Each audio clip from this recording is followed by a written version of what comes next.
And we give papers each week to our churches and to our seniors so that we reach people above and beyond what we normally put out. The motto of the Voice and Viewpoint is that a people without a voice cannot be heard. And so it is our goal to continue, as we have done for 65 years, being the voice of our community. If you wish to call in tonight, which is the equivalent to open mic, you may do so at 858-251-6111, or you may go to godradio1.com on the internet and reach us that way with your comments, questions, or however you feel. We are streaming live. You can see us on YouTube, on our website, on GOD Radio, and we are excited about the opportunity of being here. We got a lot of topics to talk about this evening. Many things are happening in our community, in the state, in the city, and in the country, and around the world. And so it's important that you know that you are a vital part of what takes place. And so try not to measure your wealth or your significance by the things that happen each day, rather than understanding that you are part of the larger whole that makes it all happen.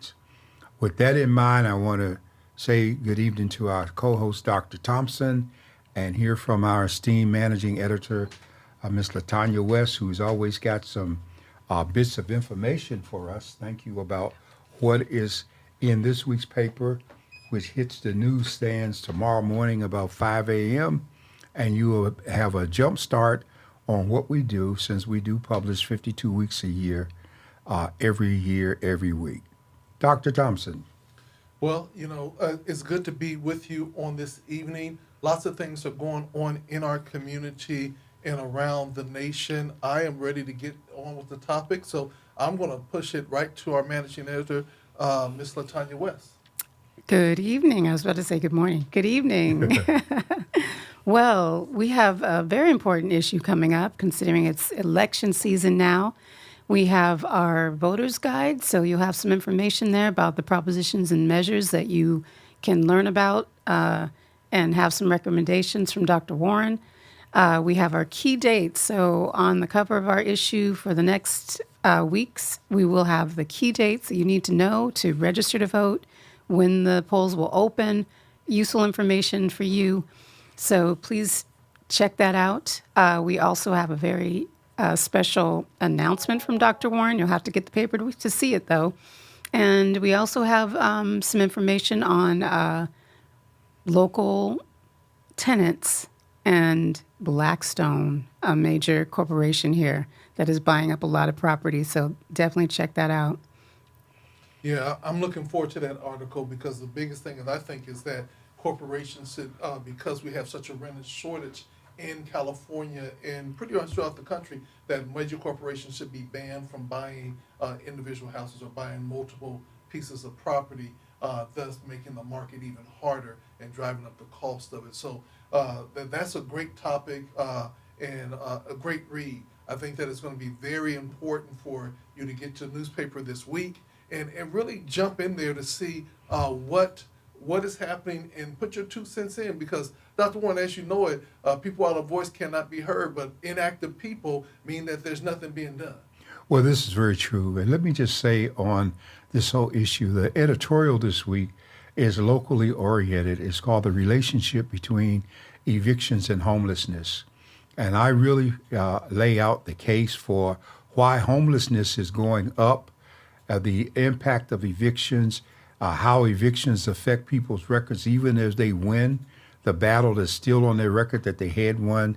The apartment association, I believe, the landlords, and many times they blacklist people who have an eviction on their record.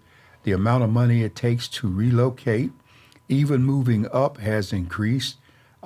It's no less than $5,000 in terms of a security deposit, first and last. And if you have any kind of issues on your credit, they do like the used car place. You can buy a car with bad credit, but your interest rate can be 18 or 20%, as opposed to somebody else paying 5 or 6. And so it's very important, because we make the observation that many of our unsheltered people have good jobs. They're working, and people are forced to live in their cars. Cars break down. get impounded. Next thing you know, they're on the street with a tent, and the road to recovery is difficult. You can only stay but so long with relatives and friends. And this in front of the Housing Commission this week, many people testified, especially seniors, that were talking about with the increases in rent and things of that nature. One man said, after I pay my rent, not utilities, just the rent, I only have $300 left for my Social Security check. What am I going to do? They're pushing us out, and ultimately we will be homeless. Well, I like to remind people that 49% of the residents of San Diego County are renters. And so those 49% are responsible for much of the hardship that they have because so many don't vote. And the people who own the property, the people who run the system, the people who get elected, having been down that road, you know who doesn't vote. And you don't waste time with people who don't vote. They're not going to make a difference. They're not going to have an impact. If we ever reach the point that people understand that there's a relationship between their vote and their future and the quality of life and how they live, it's going to make a phenomenal difference. And so we keep trying to push that to help them understand it. And we have issues on the ballot this year that go to the heart of this. One of the issues is Proposition 33. Okay, Proposition. I'm going to stop you. Okay. Because I want you to break this down. Because when I tell you a savvy registered voter, I'm confused. So can you unconfuse all of us? I'm saying class is open. I need you to give us a lesson. We don't know the propaganda that's out there is keeping everybody confused. And we see a sister up there saying, don't do it. Then we see somebody else say, do it. We need to know the truth. Can you help us with that? Well, the first thing I want to tell you, and LaTanya has helped and staff has helped put this together, the paper that will come out next week, or is it this week? This week, yeah. This week's paper Tomorrow. has, excuse me.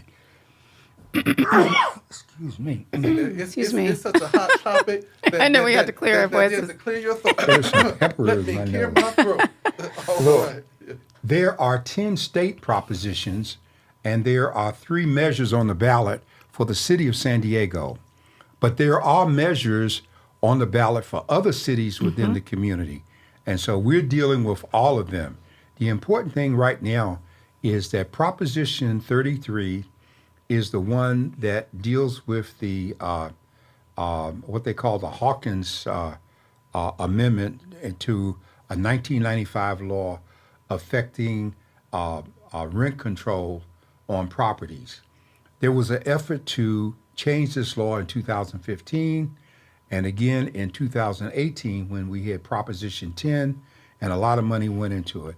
In essence, what happened was that when the foreclosure market kicked in, investors went in and bought up the homes. And the homes they bought were single-family dwellings. Single-family dwellings were never covered by any of the many rent control modified laws that exist all over the state. LA even has a modified rent control law. And so Proposition 33 this time is a proposition that would amend the Acosta-Hawkins Act of 1995 to make rent control provisions apply to single-family dwellings. And so obviously investors and moneyed interests are fighting this because if that happens, the value of the property that they now rent will diminish. The ability to move the property as they have done will diminish, okay? And so all of these things play into the overall picture. What I've tried to do this week is I've listed all 10 of the state propositions, and I've listed a recommended position on each one with the pros and the cons. For instance, one of the propositions would abolish servitude in California. And we would say, well, I didn't know we still have servitude because we have the 14th Amendment. Well, servitude allows to control people who are convicted of a crime. So that means that if you are in jail, you could be making license plates or whatever without getting paid. And whatever work you do without payment is considered servitude. And so this proposition, I believe, is number 4. 6. Is it 6? Proposition 6 makes the effort to amend the California Constitution to bring the servitude language in line with the 13th Amendment to the Constitution. Because, ironically, people say California was not a slave state, but California had some of the strictest fugitive slave laws in the country. And so people could come here and grab folks and take them back. We have another provision on there that deals with the whole concept of marriage. Okay, so we're going to ask the question. Right. So basically, if we vote yes, that means that servitude goes away and no longer free license plates and free services for inmates. It means even more than that, because it means now that whatever jobs people are doing in prison, they have to be compensated. And so the state looks at it from the standpoint of what's the fiscal impact. And it's very possible that when many people work, they get credit toward their sentence. And so if the money goes away, the credit toward time served can be done, and it becomes a voluntary act that you participate to get the additional time. Well, that doesn't work for somebody doing a life sentence without the possibility of parole. So it's a question of how that will handle. What I encourage people to do is to read what we've done with each proposition so that you will not be doing a knee-jerk reaction to all of the junk mail you're going to get in the next 4 weeks, telling you what to vote for, looking slick, and all kinds of things, when that's really not the real deal that you should be concerned about. There is a proposition on there affecting minimum wage. I invite you to read it. I'm going to be doing even more detailed discussion of each of these propositions, but the purpose for this week is to put it in your hands, to whet your appetite so that you can look at it. And let me tell you that we have gone to the Office of the Legislative Analyst at the state, which is the one that publishes what you find in your voter's guide. And we have looked at them and we have talked to people. A matter of fact, 3 weeks ago, I moderated a panel in Sacramento at the Ethnic Media Conference that dealt with all of the propositions, and I had people on from at least 2 of the positions that are supporting them. And so we encourage you to read for yourself.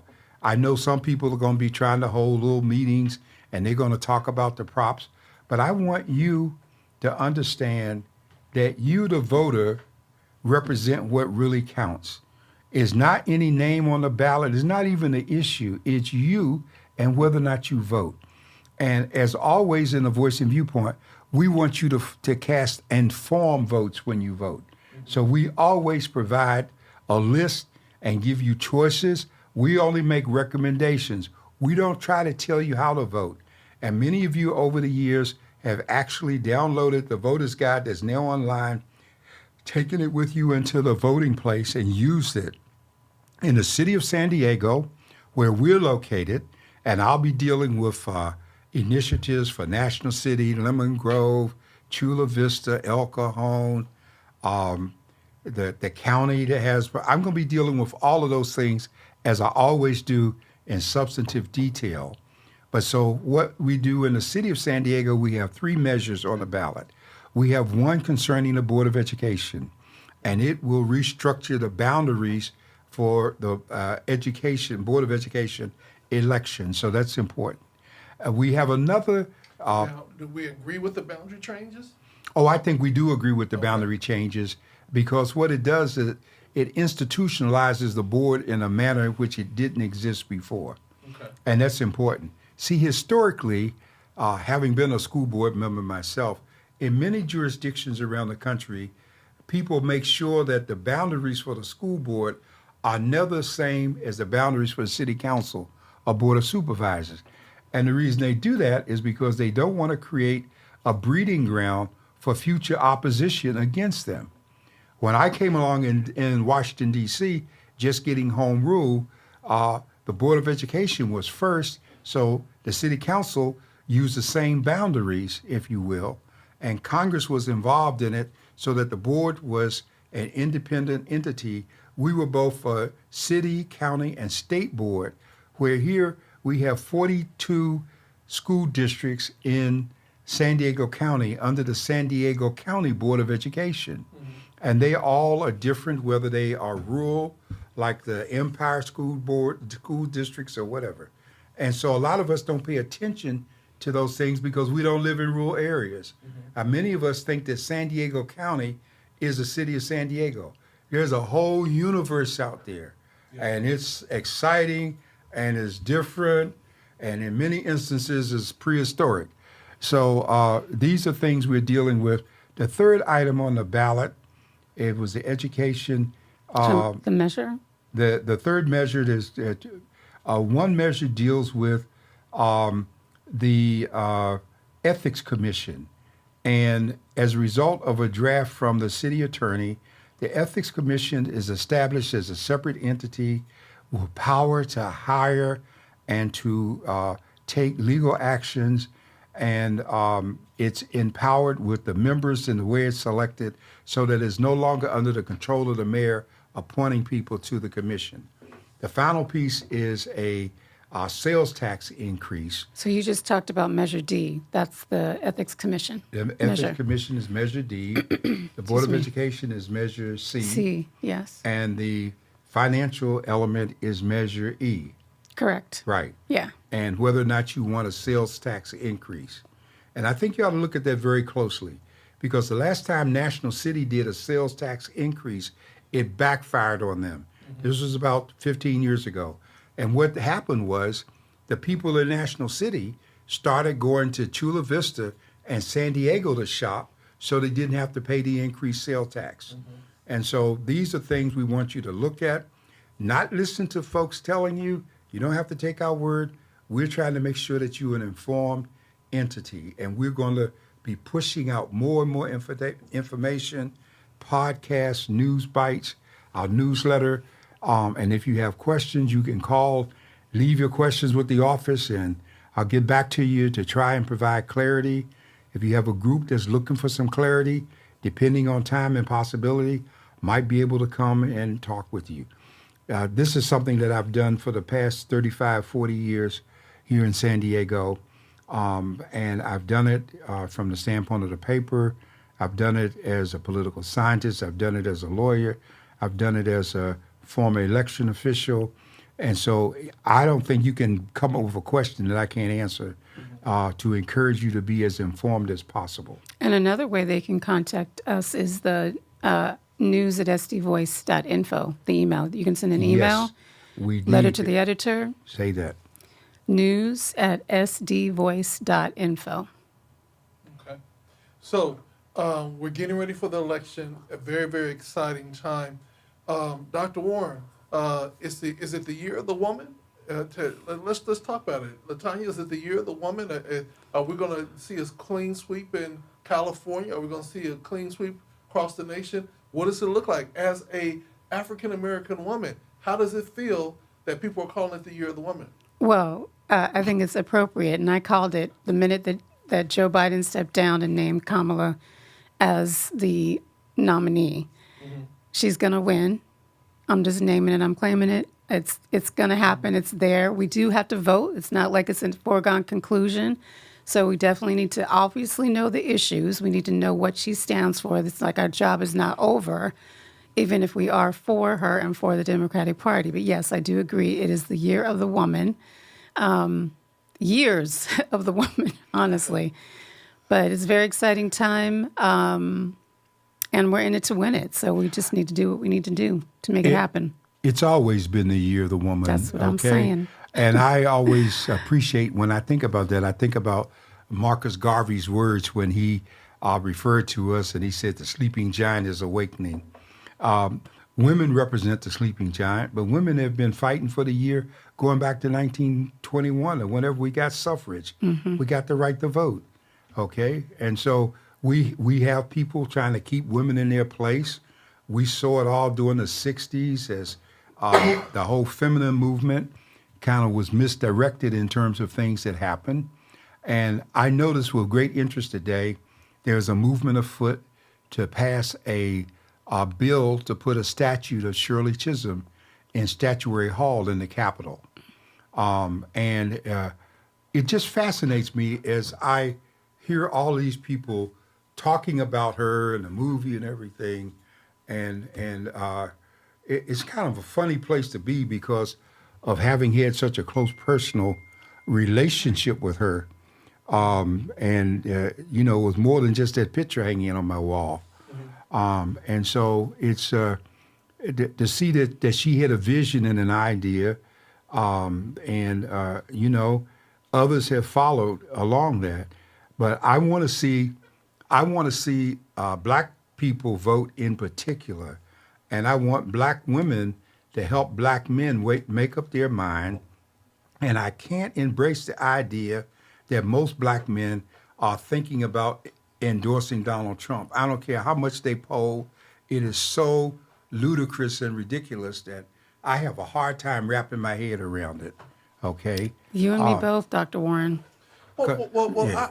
I don't, and I think that there are a lot of African American men that are looking at what they received in the past from the pandemic era, and they think that that's going to come back, but they're not paying attention. They're not informed, and so they think, okay, well, I got reparations for lack of better words when he was in office, And when he got sent the checks. exactly. And you ain't getting no reparations. Exactly. But it's also about, have you listened to what the words are that are coming out of his mouth?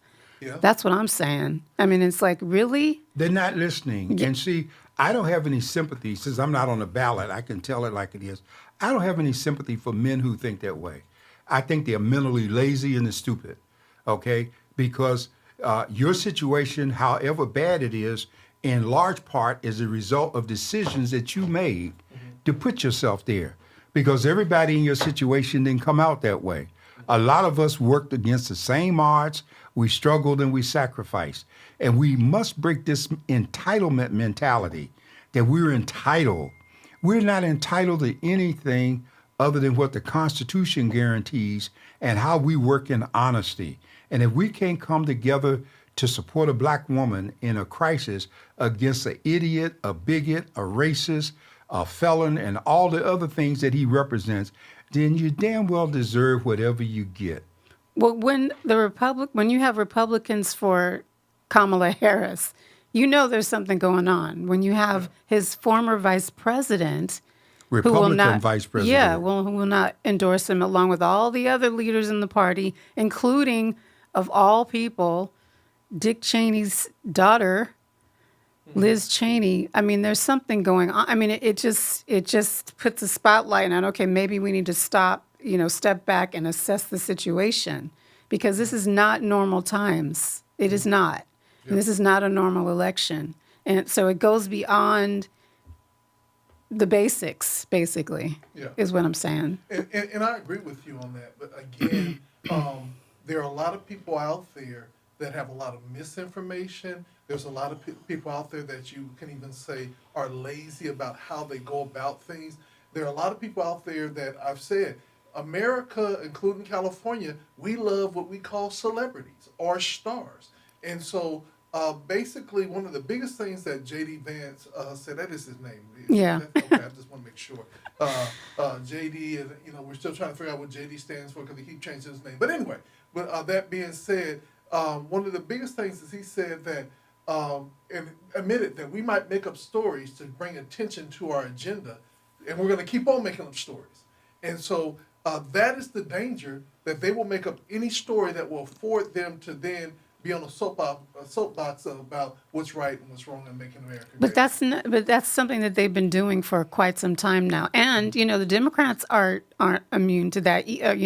They have their part to play because it's politics, and that's where you got to go. Okay, let's put it all down on the table. Oh no, I take exception to that because I don't see any place where the Democrats have tried to manipulate people outside of the Constitution, the rule of law, and what democracy represents. Yes, I agree. And I'm not saying that. So Right. to be clear, I'm just saying that there are people who feel that they're both bad because it's all politics and you can't trust politicians and the government, and yada, yada. That's what I'm speaking to. And I'm not saying that Kamala is perfect. I'm not saying the Democratic Party is perfect. But when you look at the two and the choices between and what's happening and what has happened in the past, and you listen to what's coming out of the man's mouth. But again, this is something that started back in 2015 when he first ran and claimed that Obama wasn't born in this country. And you had people, and luckily John McCain had some values and shot people down and set the record straight. This has happened for years. So it's in their best interest for people not to know. And we're also distracted with our smartphones and streaming services and games and whatever, and just trying to survive. It's hard to keep track of things. That's why the paper has its role in helping people to understand the issues so that their voices can be heard, so they have the option to raise their voices Well, with that's why information that they can trust. we're the trusted messenger in terms of trying to get information. But I want to put something out that, within our own community, we have people fighting against the paper. We have people trying to undermine the paper, try to undermine your use of the paper, trying to convince you that they are more newsworthy than we are. And we're not against anyone doing anything that they would choose to do in a competitive marketplace. But when you get to the point that you are downright dishonest, that you lie, that you seek to mislead people so you can get grants and dollars to prop up the falsehood, then you're just as bad as Donald Trump, okay? Because you ultimately, I've seen this for over 3 decades in this community, and I've seen this situation where we just go along with what's happening, and we're not thinking and we're not speaking up. But the interesting thing is there are people who read our paper who are thinking and speaking up. And one of the things all these social media hawks need to understand that the polling statistics show that the heaviest voting bloc with the greatest certainty is going to be from 60 on in terms of the age range. So, you still got that young group that's never voted and hope they're going to vote and hope the sun's shine, the weather's warm, and, there's a map leading to the beach from the polling place. But a lot of folks that talk about Trump, they have no idea of their history. They don't know anything about civil rights. They don't know what our parents went through and what we went through to make things available for them. And I blame us in part for not teaching them when they were young, for giving them the cell phone and the TV and everything except accountability. Well, one of the things about it, Dr. Warren, I always say that when you are the beacon, how they say it's easier to shoot at somebody that's on the hilltop versus if they're hunkered down in the mountains. What we have to do, and I think as a community, but also as a people, is to understand that there's always going to be new ideas, there's always going to be new elements, and we don't have to go after one in spite of. We can come alongside and work together because again, with there's so much news being out there, so many things that are being out there, there are so many spaces for us all to come together that we don't have to step on top of each other. Absolutely. And we also have to learn that instead of us saying, well, we could do it better, how about we improve what's already there and expand on it? The reality is we're so busy trying to destroy somebody else to put ourselves up that we miss out that we're stronger together. And I think moving forward from the Democratic Party, from us as a people, we got to get to the point that we are stronger together. If we are a voting bloc of strong people together means that financially we will be strong too. A big group of people that collectively work together. Oh, let me just call it out. My Latino brothers and sisters that can, during the pandemic, not one taco shop went out of business. You know what I'm saying? And they work together and they recycle their dollars. They support their causes. They're getting stronger and they're getting better. We have to do the same thing and support each other. It's just like read the newspaper or not read the newspaper. Go by the newsstand and put your little 25, 50, is it 50 cents? 50 cents. 50 yeah. cents and grab your paper and everything. I guarantee you, if it's in front of you, you're going to look at it and something's going to catch your attention and you're going to go through an education. Invest. Let's be a part. Well, I want to heard make that. two observations based on the conversation that we're having. When we look at the Latino community, or the Asian community, or the other immigrant communities, the one thing that's strong among all those groups is that they have a vested interest in the future of each other collectively. The Latino community know they got relatives and loved ones across the border. They want to help get people over here. The ones who are over here, they got goals in terms of school and jobs and all those things. We had that attitude when we came through the civil rights movement. We got homogenized and pasteurized and set aside along the way because integration was the greatest harm to the whole black movement. And it's understandable because if you were denied something, then once you had an opportunity to embrace what you were denied, well, you thought that that was the way it was supposed to be because you saw other people with what you were trying to get. We have to evolve now beyond that point so that we come full circle, you see. You forget that the Birmingham boycott worked because the people were collectively involved. And if you don't understand what happened in Birmingham, then rent the movie to help and see how the people were treated, how they gave up the little bit of jobs they had, housekeeping, gardening, and whatever it is for over a year, determined that they were going to withhold their pennies at any cost. We have a hard time skipping lunch, okay? That's why all the fast food places are in our neighborhoods, because we don't understand deferred gratification. We equate it with slavery and hardship. Now, I do want to say this because I don't know if anybody caught, how he said homogenized and what was the other word? Pasteurized and set aside. Yeah, y'all know that's milk, right? You know, that's that whole thing. So it's like saying, see, we done got all that and we done became we became lily white, not realizing that we're losing our culture behind that. That was deep. I followed you on that one. Yeah, because when you do that to milk, it's safe now. Yeah. There's no germs or nothing in it, okay? And you do it to people, there's no history, no identification, nothing to stand up for. Exactly. And I'm not talking about almond milk either. Exactly. Okay. There's no blood in the milk. No. And if you don't have no blood, then Hey, then there you just go. Pasteurize and homogenize. Yes. I like that. Well, that's what Carter G. Woodson, he was polite. He called it the miseducation of the Negro. Yeah. Well, I just wanted to interject that, and one of our commenters actually mentioned this as well, that it's not like there are not young people who know what's going on and who are committed to the cause and the struggle, because we know that they're there. Yeah. So we know that progress has been made, but we have so much further to go, unfortunately. But that's real. Well, one of the things that I've been sharing this with a lot of young people is I deserve the right at my age now to be every now and then a little bit honorary and a little bit grouchy about certain things. And I said, when I grew up with other people that had done the work. You know what I'm saying? I remember walking into one of our prominent leaders'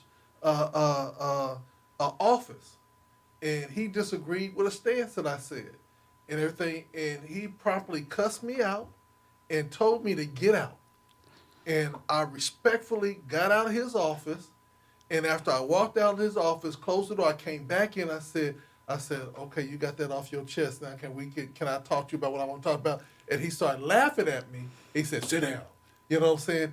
A lot of times we get so caught up in the bark that we don't realize that they just challenge to see if we really want the information. This is true. If we really going to be dedicated, or we just trying to get a quick fix and go on. We cannot be a generation of sound bites.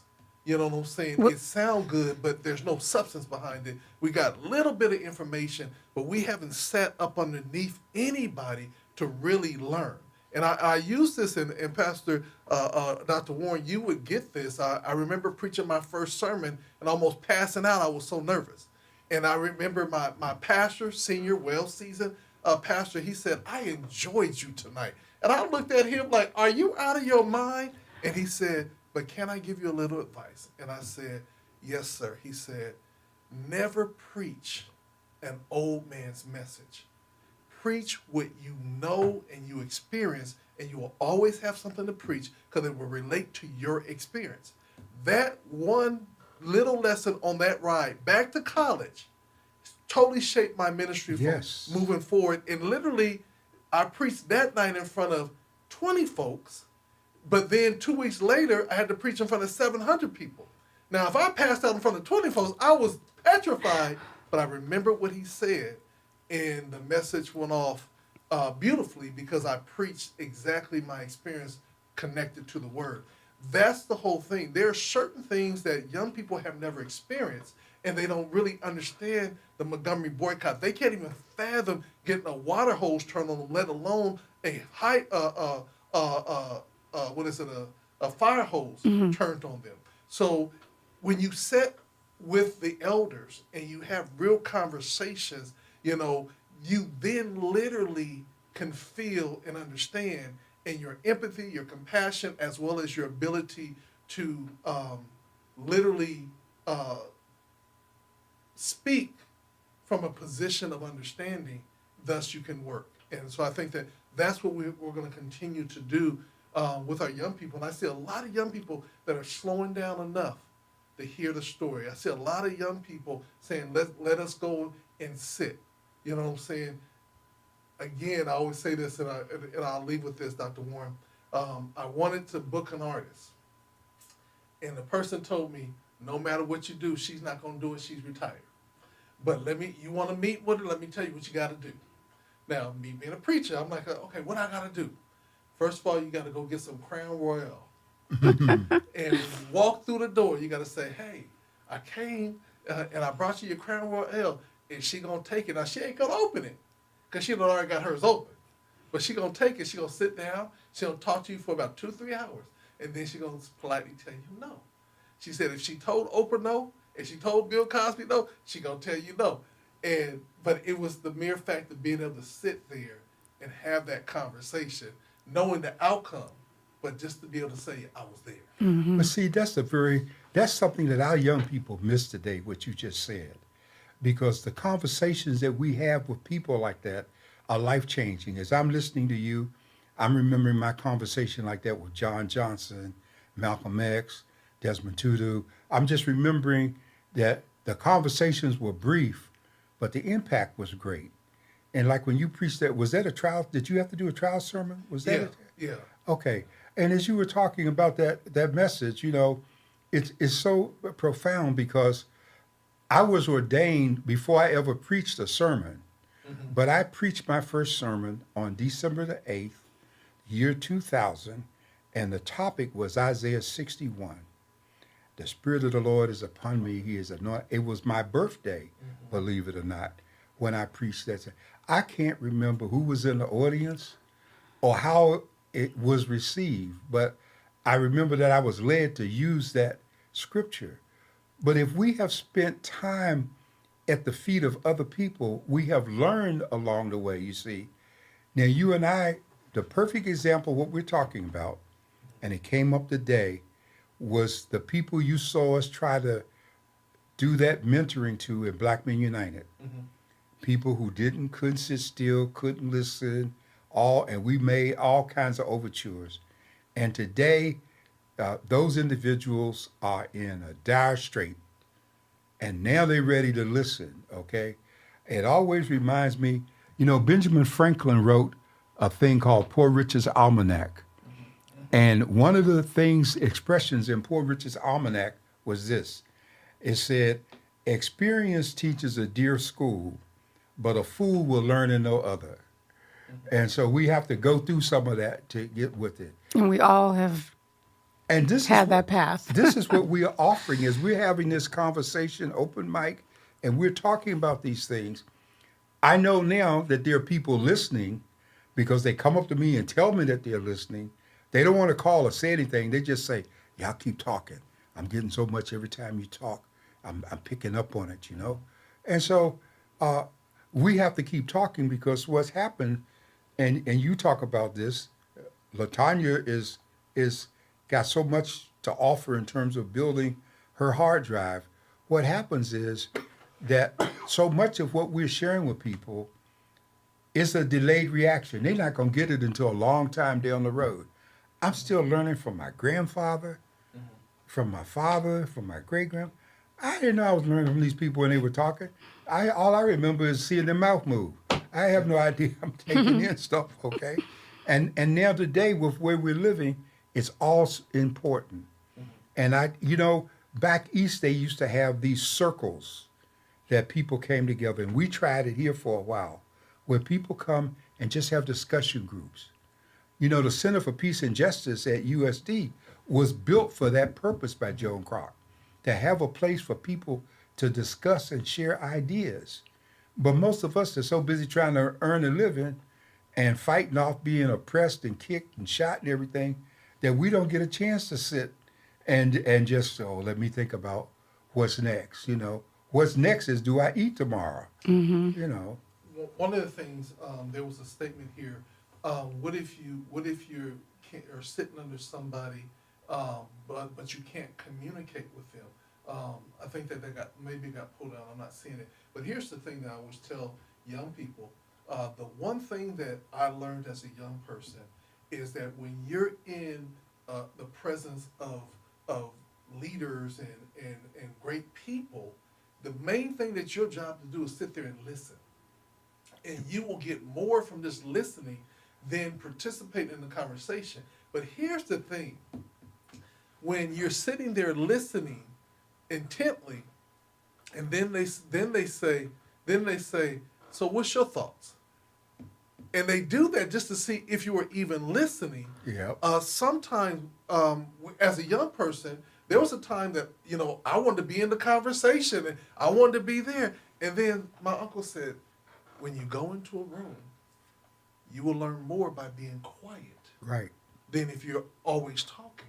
And I sat back and I said, wow. And I remember going into a room and, Calvary was like the big church back then. The place. And when they would have their anniversary, to go into a room, what I call the conference Inter room, sanctum sanctorium. and with all these power brokers of pastors and influential leaders and everything, and you sitting there and you're like 14 years old, and you're hearing these conversations, you're like, whoa, and everything. But as long as you were quiet, you got all this information. So that's why I always tell people, read The Spook That Sat by the Door. Yes. Read Carter G. Woodson, The Miseducation Yes. of the Negro. Read the ISIS papers. Yes. Read certain things. It will open your mind. Like I said, and Dr. Warren, we might have to do a whole topic on it. Read the Willie Lynch papers and ask yourself the question, is it still in effect today? Of course it is. And how's it going? Yes, it's still, Willie Lynch is still in effect. Yeah. And the only difference is that we're doing it on automatic pilot without having read the script.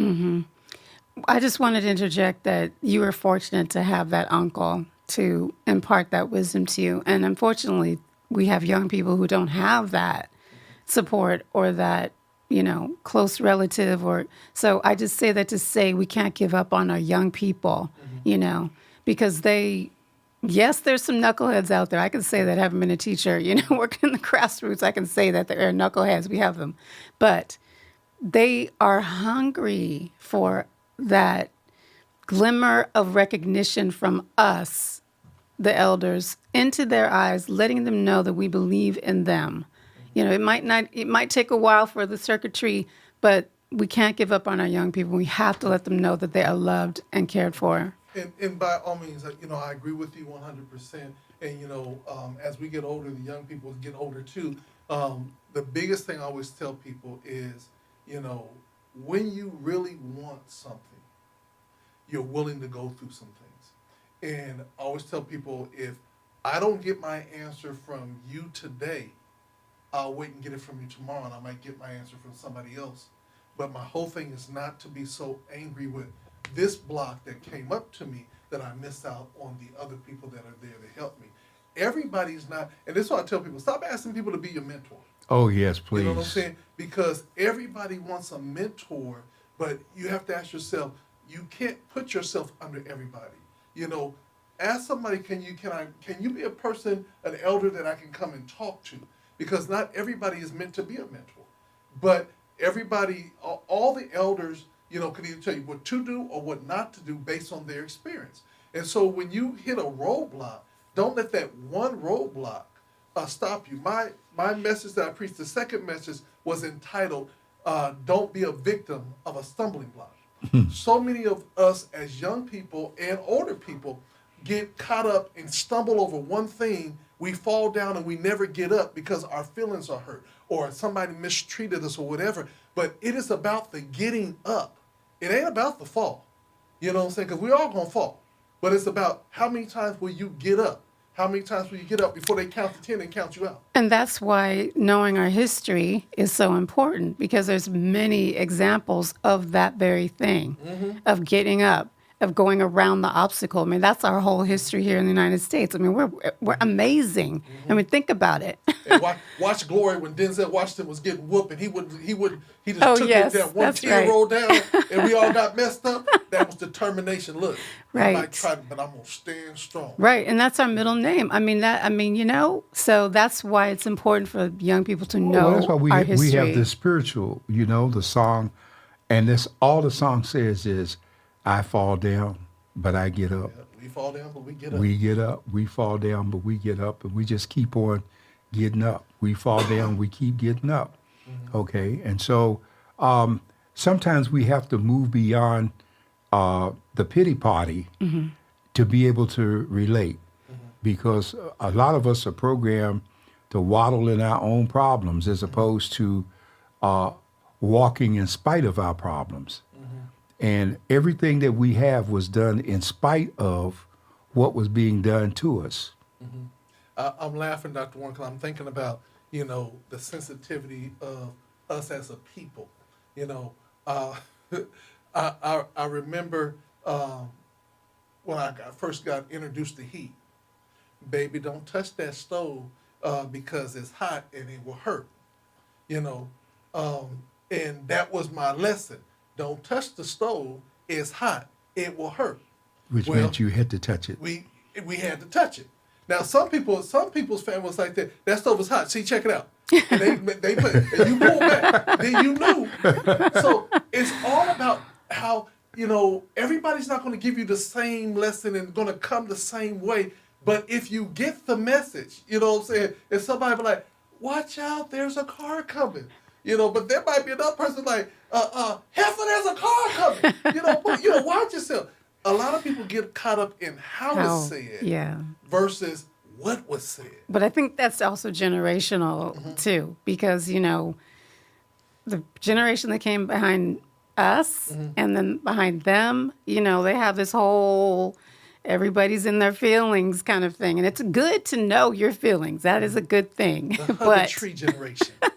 yeah, but we got to toughen it up a little bit, because we didn't have the luxury of just being caught up in our We'll feelings. say that one more time. We did what? We didn't have the luxury. And that's the thing that we as parents have to now come back in and tighten up our kids, because we've given them so much luxury to be in their feelings, to feel like they're entitled and everything else. That's not their fault. That's our fault. Because Well, the society promotes Yeah, that. that's what You look at a program and a kid on television is telling a parent, "Get out of my room," or I didn't tell you have permission. I have to catch myself so I don't break my TV. Because what? You don't have no room. You're a guest here. Who you talking to? he like Ricky Smiley. Oh, and he went through and he pulled his drill out and everything, took doors off of every room. He said, "Don't nobody have any privacy in this room. This is my house." But a lot of people say, "Oh, that's just violating their privacy." They ain't got no privacy. It's so important that we sow into our young people in love. The one thing that we Yes. did know, even when we were being chastised and everything else, my mother used to make me so mad because I would get a whooping, and then it was like after it, it's like, "Come get a hug." and kiss. And you know, the mom didn't want to do that, but she had to learn. And you sit up there, but she was whooping me this a minute ago. Oh gosh. But she still, you know, she was Or still, crying while she's doing it. But you know, Has that happened to you? Crying we while learn she's different doing ways from the whipping. I remember Whew. at 13, the last time my mother tried to whoop me, she got a belt. I don't even remember what I did. And she was just wailing poor little thing with all her energy. And she was just hitting me. And I was just looking at her like, are you through yet? You know? And it didn't bother me. But I'm going to tell you what got me. When she got out of steam, she dropped the belt and she just stood there and started crying. From that day, as long as my mother lived, she never had to raise a hand against me again. She never had to have an argument with me because her standing there crying did more to me than 10,000 lashes, okay? And so, but that's the respect that we were raised with. And when I see people that don't respect their parents, okay, who just mistreat them, we can't put it all on the government and on the school budget and all of that other stuff. We have responsibility in terms of what happens.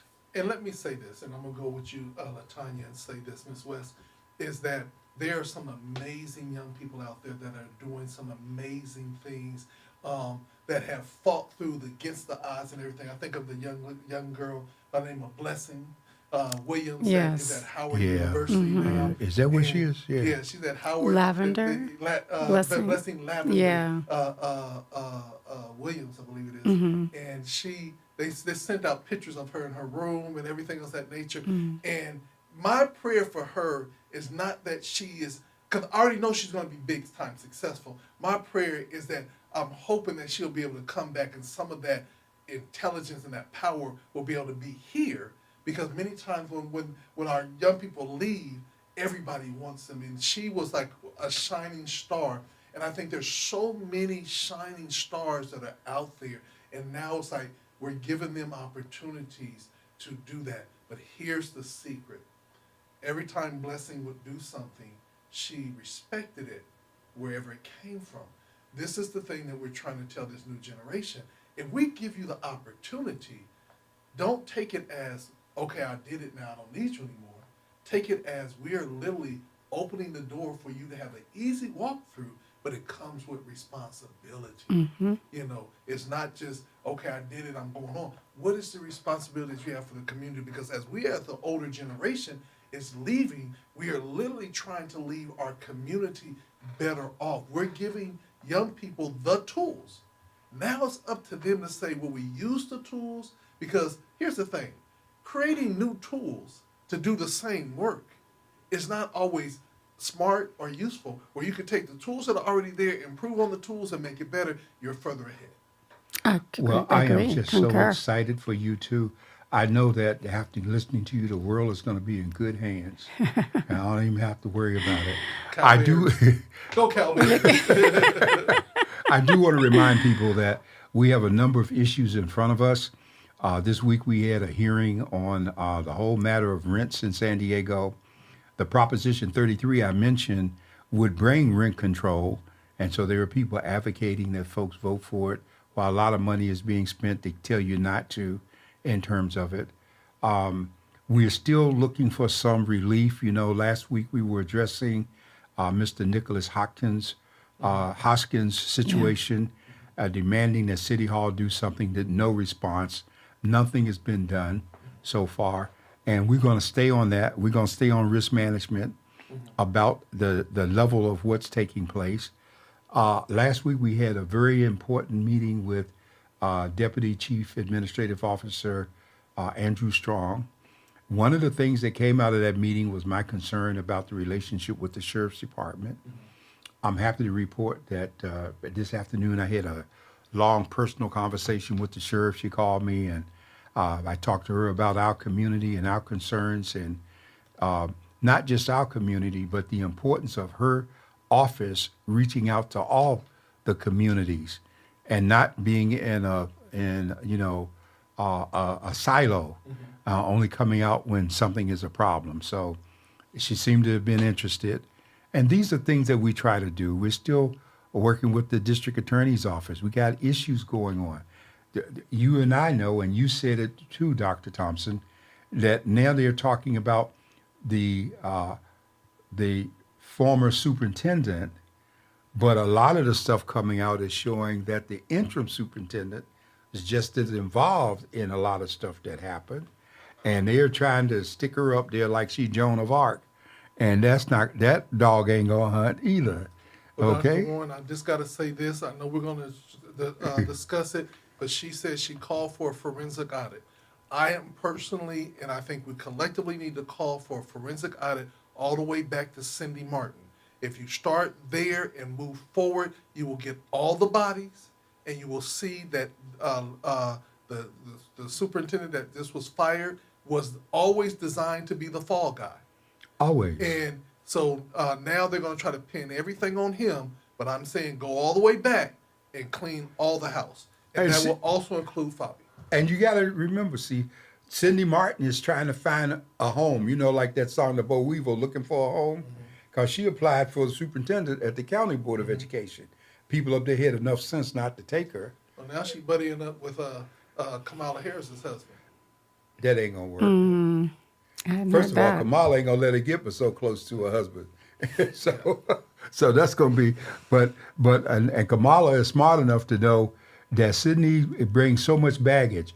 The only reason Biden didn't pull her nomination, it would have been an embarrassment to do so. And they were remembering what happened with Clinton when he pulled Lonnie Lanier. And so they let it go through. But I understand from inside sources that her life in Washington has been miserable, that she has been non-productive. She has no respect. She has a title. And I kind of laughed in a sense when I heard it, because I know of other people over the decades that went to Washington. They got positions. Tom Payson. Huh? Tom Payson. Well, Tom Payson is kind of an interesting variation. But he went there. Oh, he went there. Then he got Boston. Yeah. He went to Boston from there. And the guy that was the general counsel, Tom Shannon, he went to Washington as a result of George Walker Smith opening the door. He became president of the association and did very well, retired in a nice way. But, you know, Tom Payson, along with Tom Page, okay, from SDG&E, those Toms were something else, boy. Yeah. They were on a roll. And San Diego felt they couldn't do any harm, you know? And so we look at all of these things and we see it's cyclical. We done come back around. We got different faces, but we got the same issues. And you and I were in the room in meetings when Cindy Martin was superintendent, where the contrast between the way she handled us and the way Chula Vista National City was being handled, with the same amount of monies where they had surplus and she had deficits. Yeah. So it's not over. And I think we need to editorially push for the audit to go back to the beginning. And I think we need to tailor our sympathy movement in terms of the former superintendent. And like Dragnet, we just need to deal with the facts right now. Exactly. We don't need to have an emotional reaction to what's going on. Well, Dr. Warren, believe it or not, we are far as time. You know what I'm finding out? What? You know when Miss West come on, time just flies by. We're going to have to work with that, huh? It's all in your mind. Well, this is from the editor with Dr. John Warren, yours truly, and Miss LaTanya West, managing editor of the San Diego Voice and Viewpoint. We pray that you all have a wonderful, wonderful week. God say the same. We'll see you back here same time next week. All right.